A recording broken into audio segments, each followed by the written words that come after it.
Bonjour à toutes et tous et soyez les bienvenus dans ce dernier épisode de la saison 8 de l'Imaginoire. Mais pas de panique, l'Imaginoire reviendra pour une 9e saison dès la rentrée de septembre. Ceci étant dit, si l'émission existe, c'est qu'elle est soutenue financièrement par la CAF Drôme, le moteur de recherche Lilo, et par un autofinancement de l'association Résonance. Cette situation financière est, je ne vous le cache pas, fragile. Alors pour poursuivre cette aventure radiophonique participative, nous avons besoin de vous. C'est pourquoi nous avons ouvert une caisse de soutien en ligne. Cette caisse se trouve sur le site Hello Asso et la page de l'association Résonance. Alors, sans plus attendre, rendez-vous sur le site Hello Asso, faites une recherche Association Résonance et sur notre page, vous aurez accès à la caisse de soutien en ligne. Résonance s'écrit, attention, R-E-Z-O-N-A-N-C-E. Merci de votre soutien. Et au menu de cette émission de juin, une interview effectuée par Julia, une jeune fille croisée lors d'un précédent enregistrement et qui voulait se tester à l'interview. Alors ni une ni deux, après conseils techniques et prêt de matériel, Julia est repartie avec son micro et a réalisé ce que je pense être sa toute première interview. Et vous allez pouvoir écouter le résultat. Mais pour commencer, nous allons écouter le témoignage de Liam. Alors pour bien comprendre, je vous donne quelques éléments de contexte. Je débarque il y a quelques semaines sur Avignon pour une journée d'enregistrement. Ma journée débutait avec Dominique, un metteur en scène devenu déficient visuel. Nous vous diffuserons dans une prochaine émission son portrait qui vaut le détour, croyez-moi. Mais ce jour-là, Dominique n'était pas venu seul, puisqu'il était accompagné de Liam, son petit-fils de 8 ans. Liam a sagement patienté pendant que je cuisinais son grand-père. Et à la fin de l'enregistrement, j'ai proposé, puisque l'occasion fait le larron, de réaliser une interview en impro totale avec Liam que je ne connaissais pas. Et voici le résultat. Je m'appelle Liam, j'ai 8 ans et demi. Est-ce que t'aimes l'école ? Oui, pas trop. C'est quoi les matières que tu préfères ? Mathématiques et lecture. Ok, et qu'est-ce que tu n'aimes pas ? J'aime pas le français et faire autre chose. Et les devoirs ? Les devoirs, je les fais pas trop. Tu portes des lunettes, mais est-ce que tu peux m'en dire plus sur ta vue ? Qu'est-ce que tu vois ? Qu'est-ce que tu vois pas ? Dis-nous. Je porte des lunettes parce que si j'ai pas mes lunettes, je vois totalement flou et même de près, je vois pas. Je vois pas aussi les mêmes couleurs que les autres. Je suis daltonien. D'accord. Donc le rouge, je le vois marron. Le marron, je le vois rouge. Le noir, je peux le voir rouge ou marron. Et le violet aussi, je le vois bleu. On est dans une classe, t'es plus ou moins proche du tableau. Alors maintenant, t'as des lunettes qui rectifient ta vue là. Mais comment ça se passe, toi, par rapport à... Est-ce que ça joue un rôle sur le fait que l'école, c'est assez dur. Déjà que moi, je vois pas le tableau parce que je suis au fond de la classe. Il veut pas me mettre devant à des problèmes de colère et à des problèmes... autre chose. Et du coup, c'est assez dur pour travailler. Et j'ai pas forcément très envie de travailler, donc je préfère aider les autres à travailler. Voilà. Alors il faut que tu m'en dises plus parce que là, pour moi, c'est quelque chose que je ne comprends pas. Si tu as des difficultés à voir et que du coup, au fond de la classe, tu ne vois pas le tableau, pourquoi tu n'es pas devant dans les tables, tu sais, juste en face du tableau pour le voir? Parce que les maîtresses ne veulent pas me mettre devant, parce que apparemment je vais poser des problèmes. Du coup, ça ne doit pas tellement t'aider à t'intéresser au cours, effectivement. Oui. D'accord. Et toi, si tu étais plutôt devant, à mieux voir le tableau, tu penses que quand même ça aurait un effet bénéfique sur ton attention au cours? Oui. Et aussi, je verrai un tout petit peu mieux le tableau parce que j'en ai un filtre pour les malvoyants. Mais le filtre, il fait voir flou, même avec mes lunettes. Et pour le moment, il n'y a pas eu d'adaptation pour toi avec du matériel spécial, j'en sais rien? Non. Non, d'accord, ok. Bah, c'est sûr que ça doit pas tellement te donner envie de t'intéresser à l'école si elle s'intéresse pas tellement à toi. Oui. On va sortir de l'école, d'accord? Parce qu'il n'y a pas que ça dans la vie. Oui. Hein? Et qu'est-ce que tu aimes faire en dehors de l'école? Bah, j'aime bien rester avec mes amis sur un jeu que j'appelle Fortnite et autres aussi, Roblox et tout.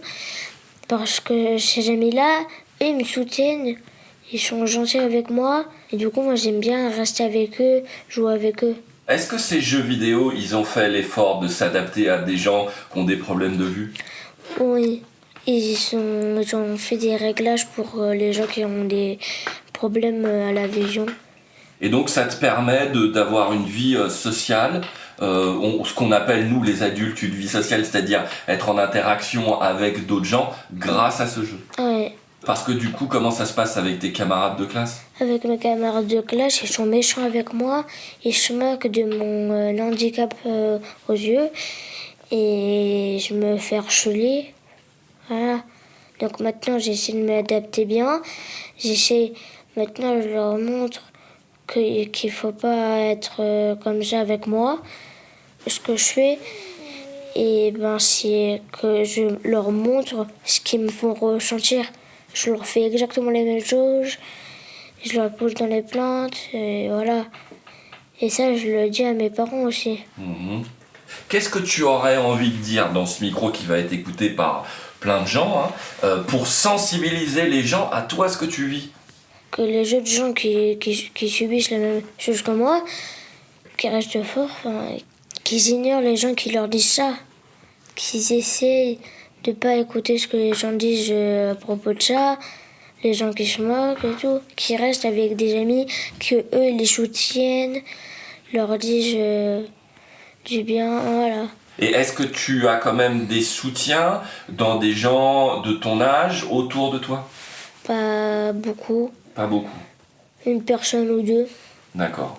Et est-ce que tu parles du fait que tu vois pas très bien sur les jeux vidéo ou pas? Je leur en parle de ça. Oui, mais des fois, c'est un peu dur. Et eux, ils continuent à me soutenir, même si j'y arrive pas. D'accord. Même si on perd la partie, ils continuent à me soutenir. Parce que ça t'arrive de perdre des parties à cause de ta vue? Oui. D'accord. Et donc, malgré le fait que vous preniez des tôles, ça arrive, hein? Un jour on gagne, un jour on perd. Hein? Y a quand même une équipe qui reste avec toi. Oui. D'accord. Alors voilà, beaucoup de choses sont dites dans cette interview et on remercie Liam et sa famille pour leur confiance. Je me permets juste de poser une seule et simple question. En fait, j'aimerais qu'on m'explique comment en 2026, un élève de 8 ans doit gérer son handicap visuel au quotidien et en plus se retrouver au fond de la classe et subir du harcèlement scolaire. Quoi qu'il en soit, comptez sur nous pour vous tenir informés de la suite des événements. On attend bien sûr une évolution heureuse et rapide. Oui, on insiste un peu sur une évolution rapide quand même. Allez, on avance, vous êtes bien à l'écoute de l'Imaginoire, on diffuse maintenant la toute première interview réalisée en autonomie par Julia, et ça commence comme ça. Alors, je m'appelle Stéphanie Dumont, je suis, on va dire, non-voyante, parce que c'est une maladie évolutive que j'ai depuis que je suis petite, et qui maintenant fait que je ne vois pratiquement plus. Alors actuellement, j'habite à Carpentras depuis 14 ans. Alors j'ai exercé, parce que maintenant j'ai fait une pause là-dessus, mais pendant presque 20 ans, j'ai exercé le métier de musicienne intervenante, ce qui consiste à faire de l'éveil dans les classes des écoles et des crèches. Comment tu as choisi ce métier? Là, c'est un petit peu, pas par hasard je dirais, mais au fur et à mesure de mes pérégrinations dans mes études, c'est que j'ai démarré à faire des études de musicologie en fait, et petit à petit j'ai connu ce métier. Et après, à un moment donné, il faut bien choisir son orientation. Et c'était soit, il y avait le CAPES, mais ça, c'est tout ce qui est professorat, collège et tout. Et moi, j'ai, on va dire, pas trop d'affinité avec les ados. Alors que là, ce métier, c'est plus pour aller sur les enfants de moins de 10 ans. Et ça me convenait. Et j'ai dit, au moins, j'allie avec l'enseignement, les petits et tout. Donc, c'est comme ça que petit à petit, je me suis orientée vers ce métier, en fait. En fait, à la base, c'est pas que pour de l'enseignement. C'est assez ouvert. Donc, on peut travailler aussi même en hôpitaux, dans diverses associations, milieu carcéral. Enfin, c'est très large. Donc, je me suis dit, au moins, ça me laisse une palette après, en fonction de ce que je veux faire. Plus large que de faire un CAPES et que cloisonner dans le professorat, en fait, voilà. Est-ce que pour toi, la musique, ça représente quelque chose de particulier ou... Disons que ça a été quand même une grosse partie de ma vie. Et là, c'est à la fois... alors même si pour l'instant, je pratique plus vraiment, parce que j'ai pratiqué longtemps, mais c'est toujours un plaisir et d'écouter, de chanter, de tout ce qui est en lien aussi, même avec la danse, parce que c'est un lien avec la musique. Voilà, j'ai toujours été attirée, même petite, je pense, et après d'en jouer. C'est quand même quelque chose de presque d'essentiel, voilà, je dirais. Est-ce que ça t'a aidé pendant ton enfance, le fait d'avoir la musique et... Je sais pas si je peux dire aider, parce que j'ai commencé quand même tard à jouer d'un instrument. Mais petite, j'aimais bien chanter ou danser. Enfin, voilà. Donc, après, aider dans le sens où c'est quand même agréable de chanter, même si on a toujours peur de chanter en public. Enfin, voilà, où on se fait plaisir pour soi. Et je me dis, c'est déjà important, même si à l'époque, on est petit, on s'en rend pas compte, quoi. Mais comme j'ai plutôt commencé adolescente à jouer d'un instrument, où là, j'ai appris d'autres choses et pareil, c'était un loisir et un plaisir. Et petit à petit, c'est comme ça qu'après, j'ai creusé pour en faire mon métier. Mais au départ, c'était pas du tout pour ça. C'était vraiment pour faire à loisir et se faire plaisir aussi. Voilà, quelque chose d'assez, je dirais, personnel. Parce que quand on joue d'un instrument, même si après, il y a des concerts et tout, à la base, c'est se faire plaisir aussi soi quand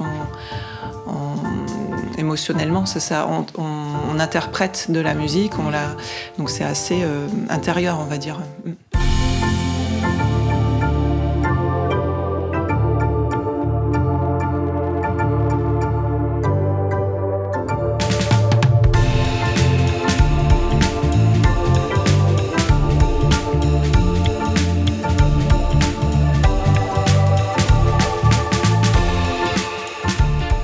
Et alors, est-ce que tu as pu rencontrer des difficultés pour exercer ton métier ou dans tes études?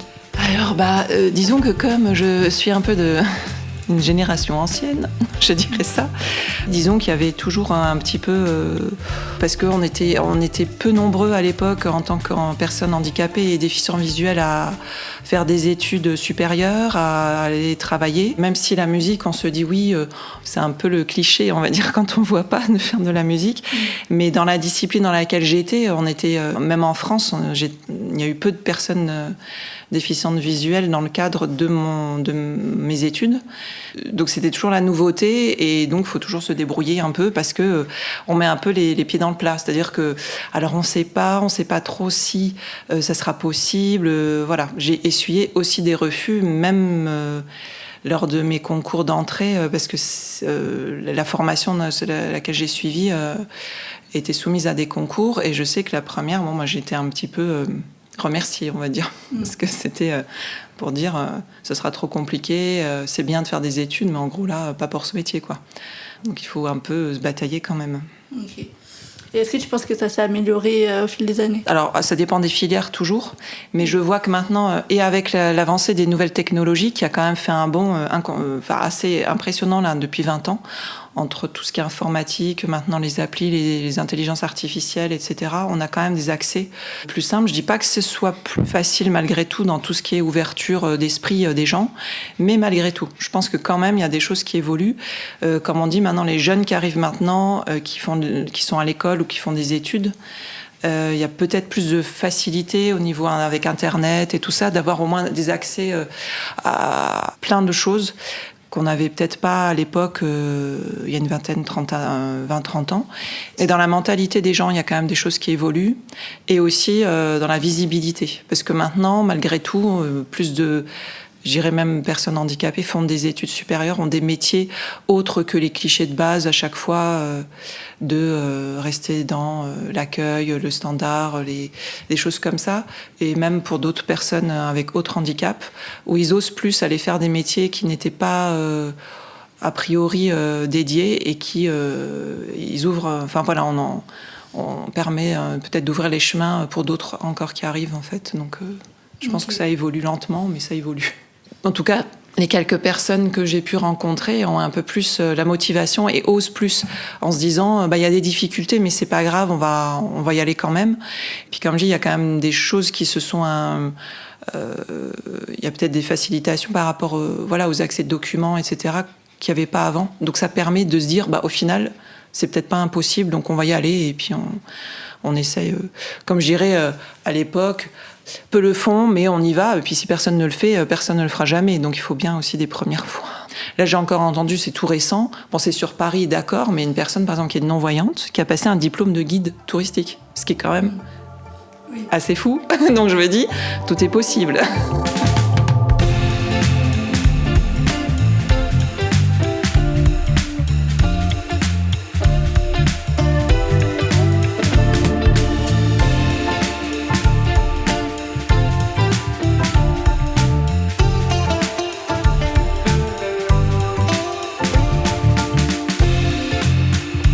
Vous êtes toujours à l'écoute de l'Imaginoire en compagnie de Stéphanie, l'interviewée, et Julia, l'intervieweuse. On reprend le cours de l'entretien avec un moment dédié aux loisirs et aussi sur la relation qu'entretient Stéphanie avec son chien guide. Qu'est-ce que tu exerces comme loisir? Qu'est-ce que tu fais? Toujours un peu en lien avec l'art, c'est que je fais plutôt tout ce qui est sculpture, modelage.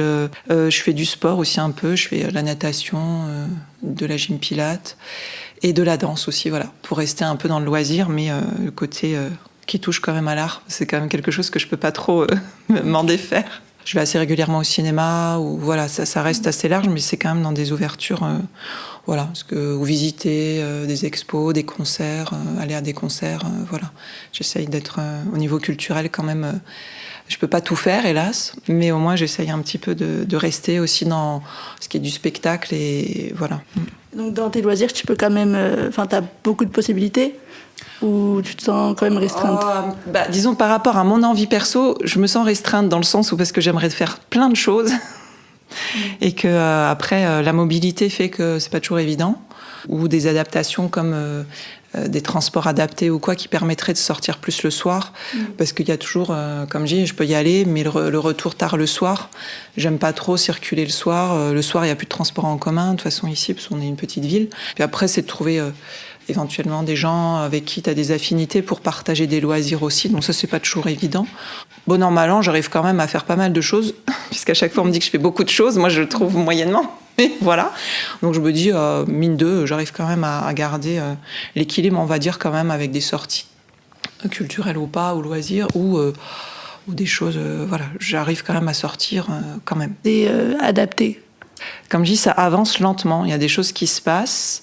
Moi qui suis là maintenant à Carpentras depuis plusieurs années, je vois que les choses évoluent puisque la mairie essaye quand même de faire les choses, mais c'est toujours lentement et on est toujours le parent pauvre, on va dire, des budgets. Ils sont toujours alloués petitement, donc ils font, comme les travaux ça coûte toujours assez cher, les aménagements, donc les enveloppes sont vite épuisées et donc faut attendre plusieurs années avant d'avoir des choses.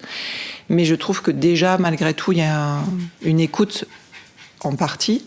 Après, c'est une obligation d'avoir des aménagements au niveau de la voirie et tout ça. Mais quand même, je me dis, ça va bon an, mal an. Et, je trouve que c'est pas non plus la catastrophe. J'ai vécu pire ailleurs. Donc je me dis que pour une petite ville, ils s'investissent quand même un peu. Et on a la chance quand même d'avoir un cinéma qui a investi pour avoir l'audiodescription dans ses salles, ce qui n'est pas le cas encore en France dans beaucoup de lieux. Donc je me dis, on a quand même déjà cet avantage-là aussi où ils essayent, même là c'est à titre privé puisque le cinéma est indépendant, mais ils ont voulu ouvrir ça et je trouve ça super, quoi. Par rapport à ton chien, depuis combien de temps tu l'as et quelle relation tu t'entretiens avec lui? Alors moi, ça va faire 5 ans cet automne là, que je suis avec ma 3e chienne, parce que j'ai eu 2 chiens auparavant. On est toutes les deux fusionnelles. Je pense qu'elle a un caractère très protectrice et très attentive, on va dire. Elle est toujours avec moi, toujours à surveiller de ce qu'on me dit aussi par ailleurs. Elle me quitte pas des yeux d'une semaine. C'est que je sois à l'extérieur ou pas. Elle est tout le temps avec moi. Je sais que dedans, elle me suit absolument partout. C'est pas que je pouvais pas me déplacer auparavant, mais c'est quand même plus fatigant et plus difficile selon les trajets. Il y a des moments où c'est plus complexe quand on circule qu'avec la canne. Et d'avoir un chien, il y a quand même... À la fois, il y a l'utilité dans la fonction d'être chien guide, et puis d'améliorer les trajets et tout. Et à la fois, c'est quand même une présence, une compagne. Enfin, c'est quand même... Heureusement qu'elle a été là, parce que voilà, j'ai vécu des périodes un peu compliquées là, ces dernières années. Et je me dis, elle n'aurait pas été là, ça aurait été pire, quoi. Donc je me dis, heureusement qu'elle était avec moi pour... m'a soutenue à sa manière, voilà.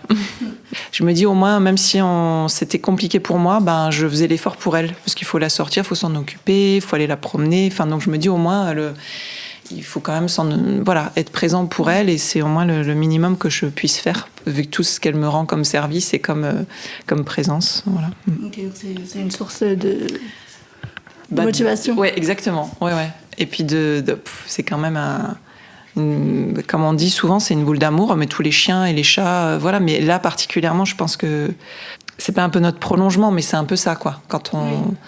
Voilà, c'est pas qu'on peut pas circuler sans, mais quand même, il nous aide plus que grandement, quoi. Donc c'est hyper important.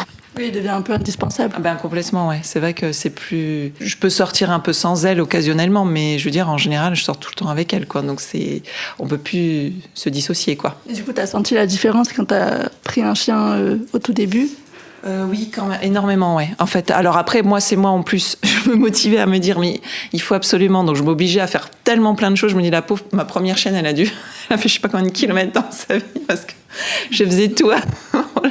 Disons que je sortais beaucoup plus. Je m'obligeais en fait en plus en me disant oui, non mais il faut quand même qu'elle puisse travailler. Aujourd'hui, ça l'a pas fait, il faut que j'aille, machin. Donc je m'obligeais à faire plein de choses.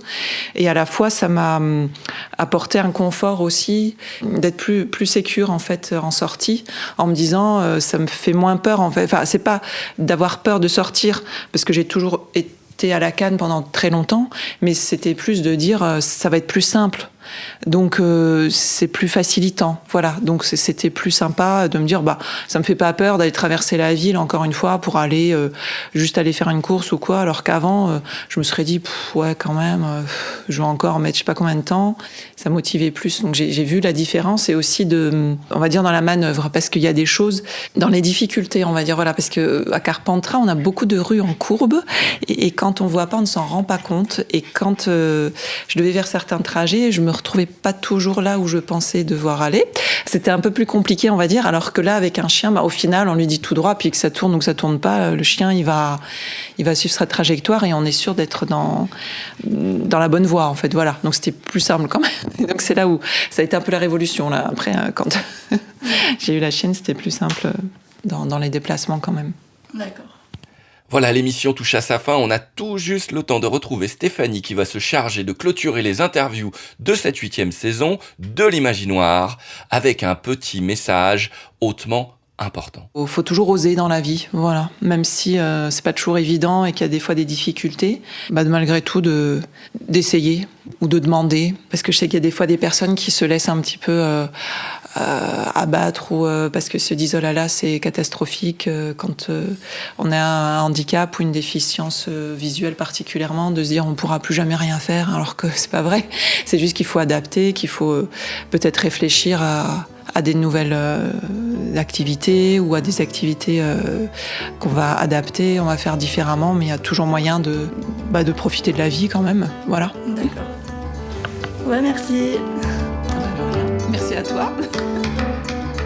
Merci à Liam et à sa famille, à Stéphanie, à Julia, à Nadège et à Didier. Voilà, cette émission marquait la fin de la 8e saison de l'Imaginoire, mais pas de panique. L'émission reprendra bien du service à la rentrée prochaine. En attendant, vous pouvez réécouter les émissions précédentes en vous rendant sur le site de l'association Résonance, le résonance.media. Résonance s'écrit REZONANCE. Retrouvez-nous également sur Instagram à l'Imaginoire-8 Radio, ou sur Facebook ou YouTube en nous cherchant simplement par le titre de l'émission L'Imaginoire. Cette émission de radio est réalisée en étroite collaboration avec des gens touchés de près ou de loin par la déficience visuelle. Si c'est votre cas, contactez-nous et faisons ensemble via les réseaux sociaux cités plus haut, ou envoyez-nous un mail à l'imaginoire@lilo.org. Cette émission est soutenue par la CAF Drôme et on la remercie, le moteur de recherche Lilo, ainsi que l'association Résonance. Mais nous avons besoin de plus de soutien pour faire perdurer et étendre les possibles de ce projet. C'est pourquoi une caisse est ouverte en ligne. On a besoin de vos dons. Rendez-vous sur le site Hello Asso, puis sur la page de l'association Résonance, je le répète, Résonance, REZONANCE. À septembre prochain pour une nouvelle émission.